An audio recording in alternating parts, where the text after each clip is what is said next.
మరి వేదిక ముందు ఉన్నటువంటి దైవ సేవకులందరికీ హృదయపూర్వక వందనాలు.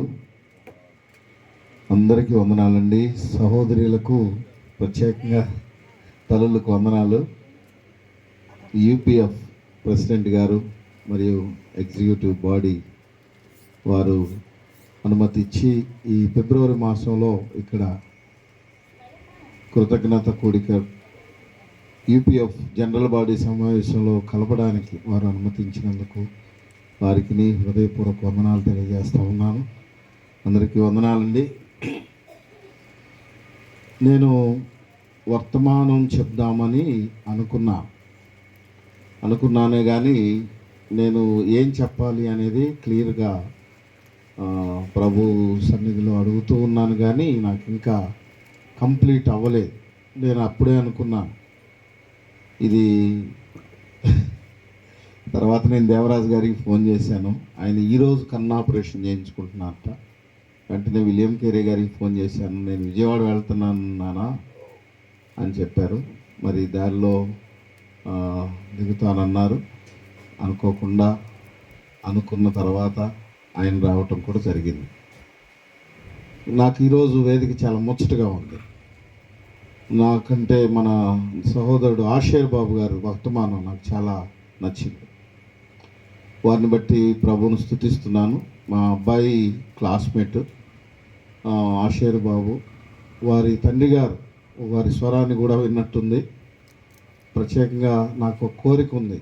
మరి మన మోజేస్ థామస్ గారు అబ్బాయి వసరాజు గారు, అలానే మా అబ్బాయి ఆషేర్ బాబు, ఈ రానున్న దినాల్లో ఈ యువతను బాగా ప్రోత్సహించాలనేది నా కోరిక. అబ్రహాం గారు చూస్తున్నాడు, బసికాపురం అయినా ఆయనకి అవకాశం లేదులే.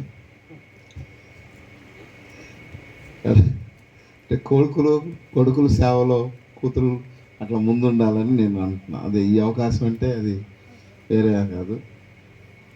అయితే నాది సాక్ష్యం ఒక 10 నిమిషాల్లో నేను నా ప్రార్థన అవసరతను మీకు తెలియజేస్తాను. దేవుని మహాకృపను బట్టి నేను దేవుని సేవలో ఉండటం అది దేవుని గొప్ప ప్రణాళికే. పెద్దలు దైవజనులు రానపాలెంలో నేను నివసించాను కనుక మరి దైవ సేవకుల ప్రార్థన కూడా ఉంటుంది. ఒక ప్రాంతంలో సేవ చేసేటువంటి సేవకుడి యొక్క ప్రార్థన ఆవరించి ఉంటుంది. ఆ కారణం కానివ్వండి. మరి నేను చిలకలూరుపేట రాగనపాలెం నుంచి ఆర్వీఎస్ హై స్కూల్ చదవటానికి వెళ్ళేవాడిని. బాల్య దినాల్లో యేసుక్రీస్తు గురించి తెలిసినను కోటపకొండ తిరునాళ్లకు ఏఎంజీ నుండి ప్రేమానందం గారు ఏర్పాటు చేసినటువంటి బైబిల్స్ కరపత్రికల పంపిణీల్లో తిరునాళ్ళ నుంచి వచ్చే వాళ్లకు మేము ఎదురు పరిగెత్తి కొత్త నిబంధన బైబిళ్ళు పంచేవాళ్ళం. సగం పంచి సగం తెచ్చి ఇంట్లో పెట్టుకునేవాళ్ళం. తర్వాత ఎందుకు ఉపయోగపడేవో మాకు తెలియదు. ఆ కట్టలు అట్నే ఉండేవి. తర్వాత ఎవరికైనా ఇచ్చేవాళ్ళం. అవి తర్వాత ఆర్వీఎస్యుఎస్ హై స్కూల్లో క్రైస్తవులోనూ కొంచెం చిన్న చూపు చూసేవాళ్ళు. నేను, శేఖర్ గాడు, కరుణ, ఇసాకు, కోటేశ్వరరావు, దన్నాసి, వీళ్ళందరూ మేము, యోహాను గారు మన పాట పాడారు, చక్కని పాట యోహాన్ గారు, మేమందరం ఒక వరుసలో వాళ్ళం. హై స్కూల్కి వెళ్తే వీళ్ళు తక్కువ అన్నట్టుగా చూసేవాళ్ళని, మేము కాదు, మేము నా పేరు నారాయణమూర్తి, మేము ప్రత్యేకం అని చెప్తా ఇక హిందూయిజానికి భావజాలానికి పూర్తిగా అలవాటు పడ్డాం. మేము క్రైస్తవులం కాదు అని చెప్పుకోవాలని అట్లా బాగా లీనమైపోయాం. ఇక మిగతా సాక్ష్యం మీకు తెలిసిందే. మా దేవుడికి ఎదురుంటే మాకుంటంలో తప్పేంది? దుష్ట శిక్షణ, శిష్ట రక్షణ, హత్యలు చేయటం, దొంగతనాలు చేయటం, దోచుకోవటం పెద్ద తప్పేమి కాదు, ఇదంతా దైవలీలలు అని చెప్పి బాగా ముదిరిపోయాం. మోషే గారు నవ్వుతున్నారు, బొప్పుడు మోషే. ఆ ముదిరిపోవటం ఏడకు తీసుకెళ్ళిందంటే రాజమండ్రి సెంటర్ జైలుకి తీసుకెళ్ళి 3 సంవత్సరాలు చేసిన పాపాలు, నేరాలు గొంతుకు చుట్టుకుపోయి చావు బతుకుల్లో పడితే ఇక అప్పుడు మళ్ళా తిరిగి ఏ దేవుడు నన్ను బయటికి తీసుకొస్తాడని తిరిగి తిరిగి ఎదురు చూస్తా. కొన్నిసార్లు అయితే జులపాలు పెంచుకొని నేను బయటకు వచ్చిన తర్వాత అమ్మా నీకే అని కొంతమంది తల్లులు ఒప్పుకునేవాడిని, మొక్కుకునేవాడిని. అలాగా అందరికీ ఇక ఒక రౌండ్ వేసిన తర్వాత చివరికి మళ్ళీ బైబిల్ కాడకు వచ్చింది పరిస్థితి. ఎందుకంటే రాజమండ్రి జైల్లో గ్రంథాలయం ఉంది. 23 అనే సినిమా ఒకటి వచ్చింది ఈ మధ్యకాలంలో. సినిమాలు చూడమని కాదు, ఆ 23 అనేది మన చిలకలూరుపేటలో 23 బస్సు దహనం చేశారు. ఆ బస్సు దహనం చేసిన ముద్దాయిలు చలపతిరావు, విజయవర్ధన్ రావు. అయితే ఆ సినిమా తీసేవాడు వాళ్ళిద్దరు పేర్లు మార్చిపెట్టి ఏం చేశాడంటే మేకతోటి సూరిబాబు అని పెట్టాడు. గుర్తు కోసం చెబుతున్నాను. అంత హడావుడి అనమాట ఆ దినాల్లో. నేను అప్పుడు యేసుక్రీస్తును తెలుసుకోవటానికి ప్రయత్నం చేశాను. మొదటి ప్రయత్నమే ఫలించింది. ఏదో ఆ రోజు అనుకున్నాను, నా కొరకు రాజమండ్రి జైలుకి నసరాపేట నుంచి ఎస్కార్ట్ వచ్చింది. నేను చాలా కాలం ఎదురు చూసిన అవసరత అది, ప్రార్థన అవసరత. అంటే అన్ని విషయాలు తెలియదు కదా అందరికీ, ఇది దీని గురించి తెలియదు. నేను అడుక్కున్నాను, జరిగింది. ఆ రోజు నుంచి బైబిల్ చదవాలనుకున్నాను. జైల్లో పూర్తిగా బైబిల్ చదివాను. దేవుడు ఒకానొక సమయంలో నన్ను విడుదల చేశారు. 2000 సంవత్సరంలో విడుదలయ్యాను. విడుదలైన తర్వాత ఇక సంపూర్తిగా బైబిల్ పూర్తిగా చదివి అప్పుడు మన సేవకులు మిమ్మల్ని అందరినీ చూస్తా, సేవకుల్లో ఉంటూ వారిని గమనిస్తా, మళ్ళీ బైబిల్ చూసుకుంటా, నా లక్షణాలను నా గతాన్ని చూసుకొని నేనైతే పాస్టర్ అయ్యే అవకాశం లేదు అని ఖచ్చితంగా ఫిక్స్ అయ్యాను. 2004లో ఇదే బజార్లో ఒక సువార్త సభ, మహాసభలు, యేసుక్రీస్తు రక్షణ సువార్త మహాసభలని ఏర్పాటు చేసి, అంటే లోపల దేవుడు చేస్తున్నటువంటి ఒత్తిడిని తట్టుకోలేక ఏర్పాటు చేసి విలియం కేరీ గారిని స్పీకర్గా పిలిచి, థామస్ గారిని ఒకరోజు, వసరాజు గారిని ఒకరోజు, సుధాకర్ గారిని ఒకరోజు అధ్యక్షులుగా ఉండమని, అంటే ఈ దెబ్బతో ఈ మీటింగ్తో నా పని అయిపోయిద్ది అని అనుకున్నాను. కానీ ఆ మీటింగ్ అయిపోయిన తర్వాత ఇక ఈ బజార్లో అందరు నన్ను కొంచెం పాస్టర్ గారు అని పిలవటం మొదలుపెట్టారు. ఇక ఆ మరుసటి సంవత్సరమే సెప్టెంబర్ 9వ తేదీన కొంతమందిని కూర్చొని ప్రార్థన చేసుకోవటం మొదలుపెట్టాం. ప్రార్థన చేస్తూ ఉండగా కొన్ని దయ్యాలు వెళ్ళిపోతూ ఉన్నాయి. నేను సాక్ష్యం చెప్తూ నిలబడుతున్న ప్రతి చోట కూడా ఒక 20-30 మంది ఆటోమేటిక్గా ఎక్కడ నోరు తెరిచానో అక్కడ చుట్టూ చేరటం వలన దేవుడు నన్ను నిలబెడుతున్నాడు అని అనిపిస్తూ ఉంది. కానీ నాకున్న కుటుంబ పరిస్థితులు నేను సేవకు తగిన వాడిని కాదని నాకు తెలుసు.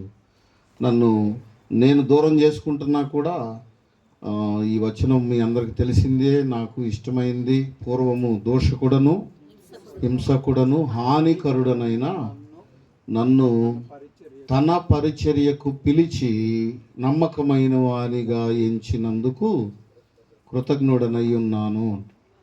నన్ను పిలిచి, నేను వద్దు బాబు అని పరిగెత్తుతా ఉన్నా కానీ దేవుడు నన్ను పిలుస్తూ దేవుని పరిచర్యలు ఎక్కడికి వెళ్ళినా నేను అక్కడే దేవుని సన్నిధిలో ఉండటానికి ఇష్టపడుతూ ఉన్నా. ఇక దేవుని పని జరుగుతూ ఉంది. ఇక బయట అందరూ సేవకులు బాగా కష్టపడుతున్నారు. చాలా యోగ్యులు ఉన్నారు, మంచి వాళ్ళు ఉన్నారు, గొప్ప వాళ్ళు ఉన్నారు.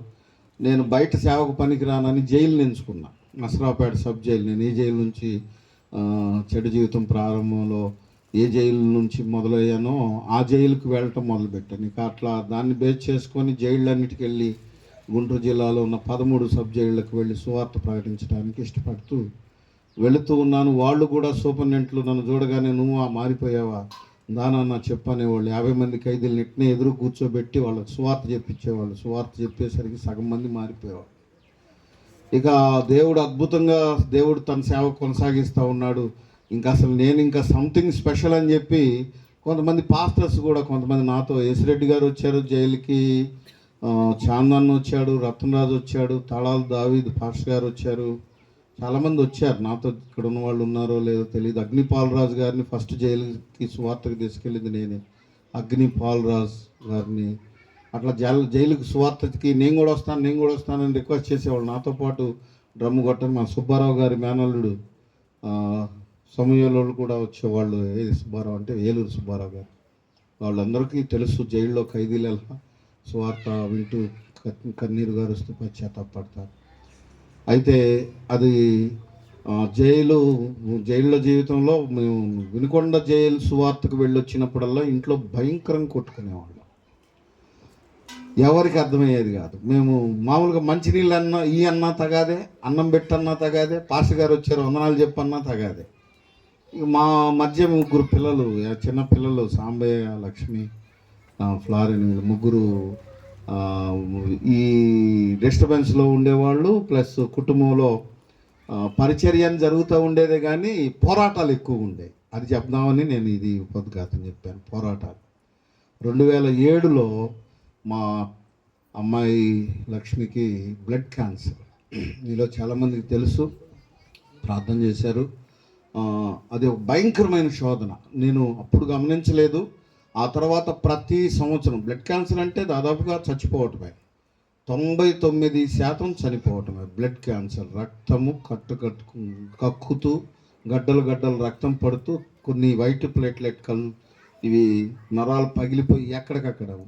ఉదాహరణకు నేను ఆ రోజుల్లో కొంచెం అందరూ సేవకులందరూ కలిసి ఒక 10,000 రూపాయలు సమకూర్చి నన్ను బస్సు ఎక్కిస్తే నేను మా అమ్మ పాపను తీసుకుని బస్సు ఎక్కి గుంటూరుకి వెళ్ళాం, హైదరాబాద్కి వెళ్ళాం, ఎంఎన్జే క్యాన్సర్ హాస్పిటల్.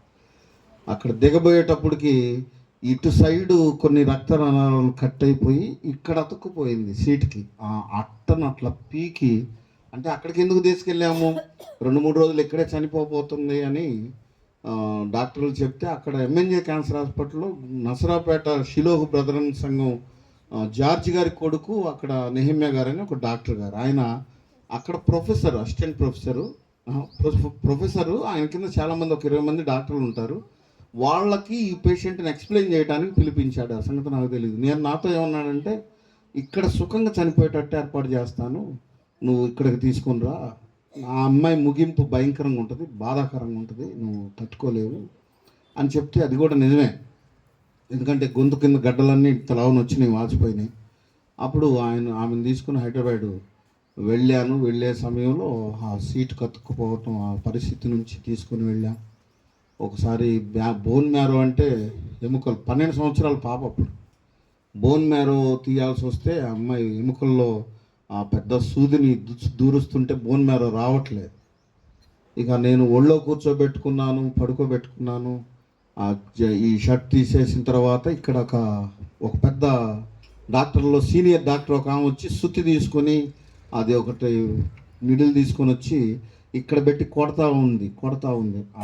అంటే నా ఒళ్ళో నా కూతురు గుండెల్లో గుణపాలు దిగుతూ ఉన్నాయి. ఆ చుట్టూ ఉన్నటువంటి అసిస్టెంట్ ప్రొఫెసర్లు ఇంకెవరు లేరు ఇక మాతో. బోన్ మ్యారో కొంచెం బయటకు రావడంతో ఆమె ఏందో క్రికెట్లో సిక్సర్ కొట్టినట్టు లేకపోతే సెంచరీ కొట్టినట్టు ఆ చుట్టూరు ఉన్నటువంటి డాక్టర్లు అందరూ చప్పట్లు కొడతా ఆమెని, వెరీ గుడ్ డాక్టర్, మేము పొద్దున్న నుంచి ఈ బోన్ మ్యారో తీయలేకపోయామని చెప్పి ఆమెను అప్రిషియేట్ చేయటం. మేము గుండెలు బద్దలే ఊరేటట్టు బాధపడతా ఏడవటం. రోజుకు 10 నుండి 15 వేల రూపాయలు హాస్పిటల్లో ఖర్చు అవుతూ ఉండేది. 2-3 రోజులు, ఈరోజు చచ్చిపోయేదిలో తీసుకొద్దాం అనుకుంటూ ఉన్నాం. అప్పుడు అంటే సేవకులందరిలో నేను చాలా గొప్ప సేవ చేస్తున్నాను అనుకుంటూ ఉన్నాను. ఈ శోధన ఇక తర్వాత చనిపోతుంది అనేది అందరి ఆలోచన. కానీ ఒక 2 నెలలు 3 నెలలు ట్రీట్మెంట్ తర్వాత రికవర్ అయ్యేసి దేవుడు తిరిగి నాకు ఇచ్చారు. మరలా తిరిగి now she will be all right with pure health, మంచి ఆరోగ్యంగా, నాకంటే చక్కగా లావుగా అందంగా ఉంటుంది నా కూతురు. ఇది 2007లో జరిగినటువంటి సంఘటన. దేవునికి మహిమ. నేను ఈ విషయం ఎందుకు చెబుతున్నానంటే 2007 నుంచి 2025 వరకు నేను ప్రతి సంవత్సరం ఒక భయంకరమైన శోధన ఎదుర్కొంటున్నాను. భయంకరమైన ప్రమాదం. నన్ను చూస్తే ఎందుకో కొంచెం అపార్థంగా కనపడతాను. ఎందుకంటే నేను విస్తారమైన పనులు పెట్టుకొని ఉంటాను. ఒక గంట ఇక్కడ, ఒక గంట గుంటూరు, ఒక గంట ఇంకొక ఊరు, అట్లా తిరగటం వలన ఎవరి దగ్గర పరిపూర్ణంగా సమయం నేను ఉండటం కుదరకపోవటమో, లేకపోతే ఏ పని మీద పూర్తిగా నిలకడగా లేకపోవటమో, అట్టొచ్చి వెళ్ళిపోతాడు అనుకుంటారు. కానీ నేను తీసుకున్న తీర్మానాల్లో ఒకటి, నేను రాత్రిపూట టైంకి నిద్రపోవటం, టైంకి తినటం అనేది ఉండదు. ఏ రోజు కూడా 12 లోపు నిద్రపోలేదు. నేను మంచం 20 సంవత్సరాలు కొనుక్కోలేదు, గ్యాస్ కొనుక్కోలేదు, 20 సంవత్సరాలు ఇంట్లో మంచం కొనుక్కోలేదు. మంచం మీద పడుకోకూడదనేది నా తీర్మానం. నేను అందరూ కొంత పని చేస్తే రెండంతలు పని చేయాలనేది నా తీర్మానం. నేను లావటానికి కూడా కారణం అదే.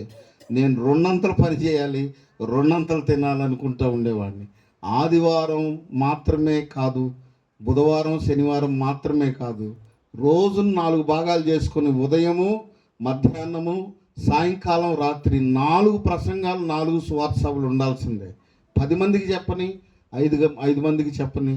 ఇక కుదరదు, పొద్దున్నే ఎవరు దొరకట్లేదంటే ఆ రోజుల్లో ప్రార్థనా దర్శనం నన్ను ఆహ్వానించింది. ప్రార్థన దర్శనంతో పెద్ద దైవజనులతో భారతదేశం అంతటా తిరగటం అనేది జరిగింది. ఈ ప్రార్థన దర్శనం నన్ను పట్టుకుంది 2006, 2007 ఆ ప్రాంతాల్లో. మా అమ్మాయి విషయంలో హైదరాబాద్లో ఉన్న బేతేల్ గాస్పుల్ చర్చ్ అని సుధాకర్ గారు తీసుకొచ్చారు. ఒకసారి సుధాకర్ గారు అనే పాస్టర్ గారిని హైదరాబాద్ నుంచి, ఆయన చర్చికి వెళ్ళి ఈ దర్శనంలో పాలు పంపులు పొందాను. తర్వాత ఆయన విజయవాడలో దేవరాజు గారిని కలుసుకోండి తర్వాత అని చెప్తే, నేను ఎక్కడికి వచ్చి విలియం కేరీ గారికి చెప్తే, నేను ఉంది అందులోనేనయ్యా, మనం అందరం కలిసి ఈ ప్రార్థనా బాధ్యతలో కొనసాగుదాం. ఈ ప్రార్థనా బాధ్యతలోనికి వచ్చిన తర్వాత ఈ శోధనలు, ప్రమాదాలు కూడా అధికమైనవి. ప్రతి సంవత్సరం నాకు దినగండమే. ప్రతి సంవత్సరం నేను ప్రాజెక్టు ప్రారంభించానంటే భయంకరమైన శోధన వచ్చి నెత్తి మీద కూర్చుంటుంది. కుదిరితే మా ఇంట్లో పిల్లల మీద కూర్చుంటుంది, లేకపోతే మామిడి మీద కూర్చుంటుంది, లేకపోతే నా గొంతు మీద కూర్చుంటుంది, ఆరోగ్యం మీద కూర్చుంటుంది. అంతకుముందే నా దేహం బాగా చెడిపోయింది పోలీసు వారితో కలిసి చేసినటువంటి స్నేహం వల్ల. అది చెప్పుకోవటానికి వీల్లేదు. ఇంకా కొంచెమే నేను కనపడుతున్నంత షైన్ కాదు. ఈరోజు కూడా నేను సగమే బ్రతుకున్నాను. సగం కాళ్ళు, చేతులు, తల సగమే పనిచేస్తూ ఉంటుంది. నేను సగమే ఉన్నాను ఇంకా అనడానికి సందేహం లేదు. ఈ విషయాలు ఎందుకు చెప్తానంటే, కొత్త సంవత్సరం దేవుడు ఇచ్చారు అంటే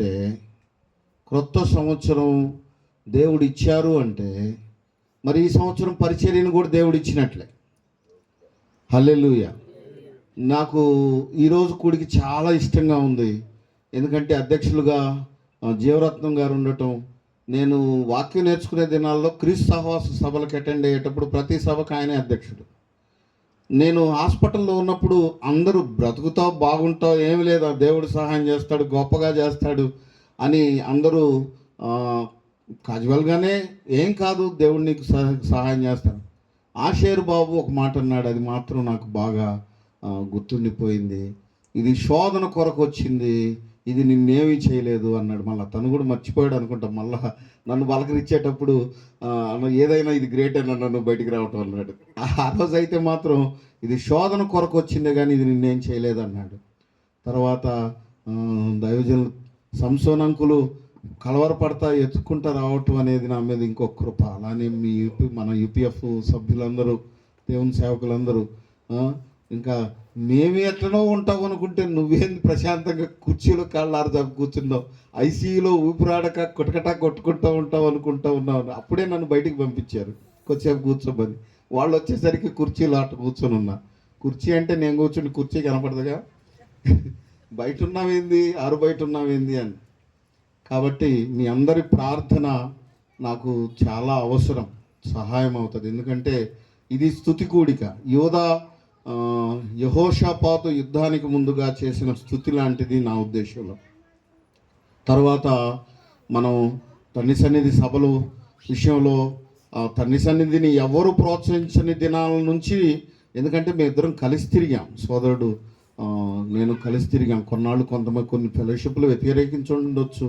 నేనైతే ఫస్ట్ నుంచి అతని కొరకు ప్రార్థన చేయటం, అతని కొరకు మా సంఘంలో కూర్చోబెట్టి ప్రార్థన చేయటం, మరి కొంతమంది సేవకులు కలిసిన వాళ్ళందరితో కలిసి కూర్చొని ప్రార్థన చేయటం అనేవి చేస్తా కొనసాగుతూ ఉన్నాం. కాబట్టి దీని తర్వాత ఫిబ్రవరిలో ఆ సభలో దేవునికి మహిమకరంగా భారతదేశానికి దీవెనకరంగా జరగటం అనేది గొప్ప కార్యం. ఆ తర్వాత మరి ఈస్టర్ పండుగలు ప్రారంభం అవుతాయి. 18వ తేదీ లెంట్ డేస్ స్టార్ట్ అవుతాయి. ఏప్రిల్ 5వ తేదీ ఈస్టర్. ఏప్రిల్ 5 ఈస్టర్ అయిన తర్వాత ఈ సంవత్సరం గ్లోబల్ డే ఆఫ్ ప్రేయర్ మే 24వ తేదీ. కాబట్టి 24వ తేదీ వరకు 50 రోజులు ప్రార్థనలు కొనసాగుతాయి. వాస్తవంగా నేను చెప్పాను ఇందాక, నా శరీరం సగమే ఉంది. నేను నేను నన్ను చూస్తూ ఉంటే కొంచెం అట్లా కనపడదు, కానీ చాలా నేను ఒక మంచం మీదే చాలాసేపు కూర్చొని ఉండటం, లేదా అక్కడి నుంచి కదిలి కొంచెం ముందుకు రావటం, అటు రావటం, ఇటు రావటం, ఏదో నామకార్థంగా అట్లా లాగుతూ వస్తున్నాను. అయితే నేను పేషెంట్ అంటే ఎవరు నమ్మట్లేదు. డయాలసిస్ చేయించుకొని వచ్చిన మరుసటి వారమే అన్ని కుటుంబాలకు తిరగటం, లేదా అన్ని చోట్లకు పరిచర్యకి వెళ్ళటానికి ప్రభు శక్తి ఇచ్చాడు, కరెక్టే. పేషెంట్నేగా, కొంచెం అన్న రిలీఫ్ ఇవ్వండి అంటే ఎవరు ఇట్లా సంఘాల్లో నమ్మట్లేదు, కుటుంబాల్లో అంటే ఎవరి పనులు వాళ్ళకి ఎక్కువైపోయి ఉన్నాయి. కనుక ఈ విషయాలన్నీ మీకు విన్నవించుకోవడానికి గల కారణం ఏంటంటే, ప్రార్థన చేస్తారని. ప్రియులారా, నాతోటి దైవ సేవకులారా, నేను హాస్పిటల్లో, వేదా హాస్పిటల్లో దాదాపుగా లాస్ట్ 3-4 టైమ్స్ మరణ పంచులు దాకా వెళ్ళాను. యాక్సిడెంట్ అయిపోయింది, నేను ముందుకు పడ్డాను, పక్కటెముక విరిగిపోయింది, అది విరిగిపోయి ఊపిరితిత్తుల నిండా బ్లడ్ నింపబడింది. నాతో వచ్చి నా సుబ్బారావు గారని ఎడవల్లి పాష గారు నన్ను కదిలించలేదు. నేను బండి మీద ముందుకు పడితే చచ్చిపోయాడు, ఇతను కదిలిస్తే ఏదైనా కేసు అవుతుందని నన్ను కదిలించకుండా ఫోన్లు చేశాడు ఏడుస్తూ. ఆ టైంలో సాంబశివరావు మా అబ్బాయి పాష గారు ఇక్కడే ఉన్నాడు, విజయవాడ నుంచి కూడికి వచ్చాడు. తను సుధీరు ఇట్లా సుబ్బారావు వీళ్ళు తీసుకొని కందిమళ్ళ హాస్పిటల్కి వెళ్తే ఇక్కడ లాభం లేదు, గుంటూరు అని చెప్పి గుంటూరు తీసుకొని వెళ్తే గుంటూరులో మరుసటి రోజు మధ్యాహ్నం వరకు అట్లానే ఉంచారు. చివరికి పల్స్ డౌన్ అయిపోయింది, ఇది ఎట్లా అని చెప్పి తిరిగి చూస్తే ఊపిరితిత్తుల నిండా బ్లడ్. అప్పుడే నన్ను చూడటానికి బ్రదర్ వచ్చినట్టున్నాడు, షాలేము. అతను బయట జనం అతను చుట్టూ మూడితే అతను ఆపరేషన్ థియేటర్ లోపలికి నడిచారు. ఇక్కడ నుంచి నాకు డ్రిల్లింగ్ వేశారు, ఇక్కడ నుంచి ఇక్కడికి లోపల ఇటు నుంచి సైడ్ నుంచి డ్రిల్ వేశారు. ఆ డ్రిల్లోంచి బ్లడ్ ఒక్కసారి బయటపడింది, 3-4 దుప్పట్లు తడిసేంత బ్లడ్. ఆ తర్వాత ఊపిరాడటం ప్రారంభమైంది. నేను చెప్తుంది ఏంటంటే, దేవుని సేవ ఆషామాషి కాదు. ప్రార్థనా పరిచర్య జీవితం అంతా సరదాగా అటెండ్ అవి వెళ్ళిపోయేది కాదు, గొప్ప పోరాటం. ఈ పరిచర్య దేవుడే ఇచ్చారు, దేవుడే నమ్మారు. నేను ఎంతగా తప్పుకోవాలనుకున్నా కానీ ఈ దుప్పటి నా మీద పడతా ఉంది. కనుక ఈ 50 రోజుల ప్రార్థన కొరకు మరియు ఉదయకాల ప్రార్థనల కొరకు సహకరించండి. గొప్ప అద్భుతాలే జరుగుతూ ఉన్నాయి. ప్రార్థన వలన జరుగుతున్న అద్భుతాలే ఇవన్నీ అని చెప్పడానికి చాలా ధైర్యంగా ఉంది. ఎన్నో నోట్ చేసుకున్నాను, నేను ఎన్నో గొప్ప కార్యాలు నోట్ చేసుకున్నాను. ప్రార్థనా పరిచర్యల్లో మార్పు చెందిన సేవకుల జీవితాలు కూడా సాక్ష్యాలుగా ఉన్నాయి. అద్భుతాలు జరుగుతూ ఉన్నాయి. అయితే ఈ పోరాటంలో ప్రార్థనా సహాయం కూడా అవసరమే. నా మాటలు ముగిస్తూ ఉన్నాను. ఈ ఒక 5 పాయింట్లు నేను దర్శనంగా తీసుకొని, ఇది మొదటిది సహవాస సేవకుల స్తుతి కూడిక, తర్వాత తండ్రి సన్నిధి సభలు, ఆ తర్వాత 50 దినాల ప్రపంచ ప్రార్థన, తర్వాత సంఘం కూడా అవసరమే కదా బ్యాలెన్స్గా. నేనే స్థాపించిన కొన్ని సంఘాలు ఉన్నాయి. నేను నసరాపేటలో సంఘం ప్రారంభించాను, జైల్లో రక్షించబడిన ఒక కుటుంబంలో. అట్లాగా ఒక 12 సంఘాల వరకు నేను స్థాపించిన సంఘాలు ఉన్నాయి. నేను ఇప్పటికీ 3-4 సంఘాలు ఆదివారం తిరుగుతూ ఉన్నాను. బ్యాలెన్స్గా అది కూడా చూసుకోవాలి కదండి. కాబట్టి సంఘ పరిచర్యల్లో సభలు కానీ, మరియు బైబిల్ తరగతులు, యూత్ మీటింగ్స్ కానీ, వీటన్నిటికీ అవసరమైన శక్తి, కృప విడుదల ఉన్నట్లుగా మీ ప్రార్థనల్లో జ్ఞాపకం చేసుకోండి. నేను ఎన్నో ఏర్పాట్లు చేద్దాం అనుకుంటాను. ఈ మీటింగ్ అనగానే శోధకుడు స్టార్ట్ అయింది. ఈ ఏర్పాట్లన్నింటిలో నేను ఫెయిల్ అవుతున్నాను. మరొకసారి మిమ్మల్ని క్షమాపణ కోరుతూ ఉన్నాను. నా వలన కలిగే ఇబ్బందులను క్షమించండి. నేను చాలా రెడీ చేద్దాం మీ కొరకు అనుకుంటూ ఉంటాను, కానీ కొన్ని మాత్రమే నేను సహకరించగలగటానికి కొంచెం నాకు హెల్ప్ అవసరమైంది. ఇంకా భవిష్యత్తులో నేను మీకు కృతజ్ఞుడను మీ ప్రార్థన సహకారానికి. వాస్తవంగా నేను మీ మీద హక్కు ఉంది, ఎందుకంటే నేనైతే హాయిగా చచ్చిపోయేవాడిని, మీరే నన్ను బతికించి తీసుకొచ్చారు అన్నట్టుగా కూడా ఉంది. ఎందుకంటే మీ కన్నీరు నాకు కనపడుతుంది. ఎంతమంది ప్రార్థన చేశారో, ఎంత కృప పొందానో, ఎంతమంది హృదయాల్లో స్థానం సంపాదించుకోవటానికి ప్రభు కార్యం చేశాడో.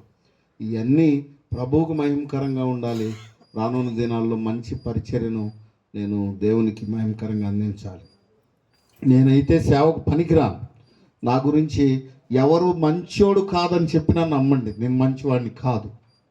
మా కుటుంబ సభ్యులే కూడా చెబుతారు, ఈయన అసలు మంచోడు కాదండి, నేను మంచోడిని కాదు. ఈ మంచోడు కాని వాడిని దేవుడు ఎన్నుకున్నాడు. ఈ మంచోడు కాని వాడిని దేవుడు మంచిగా చేశాడు. అది మరి నేను అడిగాను ప్రభువుని, ప్రభువా నేను శిక్షకు అర్హుడినే, కానీ నేను చాలా తప్పులు చేశాను, నేను శిక్షకు అర్హుడిని, కానీ కృపిస్తే, అవకాశం ఇస్తే నేను నా కుటుంబాన్ని బాగు చేసుకుంటాను ప్రభువా అన్నాను. దేవుడు నమ్మదగినవాడు, దేవుడు మంచివాడు. మా కుటుంబంలో మందిరం ఇచ్చాడు, దేవునికి స్తోత్రం. మా కుటుంబంలో ఆరాధన కేంద్రం ఇచ్చాడు. ఎంత కృప కలిగిన దేవుడు. అందుకే నాకు హౌస్ చర్చ్ ప్లాంటింగ్ అంటే ఇష్టం. ఇళ్లలోనే కుటుంబాలు మందిరాలు పెట్టండి, బంధువులను, రక్త సంబంధికులు అందరినీ పిలిచి వార్త చెప్పండి. కుటుంబమే ఆరాధన కేంద్రం అవ్వాలి. పెద్ద పెద్ద మందిరాలు లేకపోతే ఏదన్నా ఇందాక దైవ సేవకులు చెప్తా ఉన్నట్టు అవి వాటి విషయంలో నేను మాట్లాడను. కానీ మనతో పాటు మన కుటుంబ సభ్యులు, మన వారందరూ రక్షించబడతారు. మా బజార్ కొరకు ప్రార్థన చేయండి. ఈ ప్రాంతం సుగాలి కాలనీ కొరకు ప్రార్థన చేయండి. Thank you. ఆపమంటారా?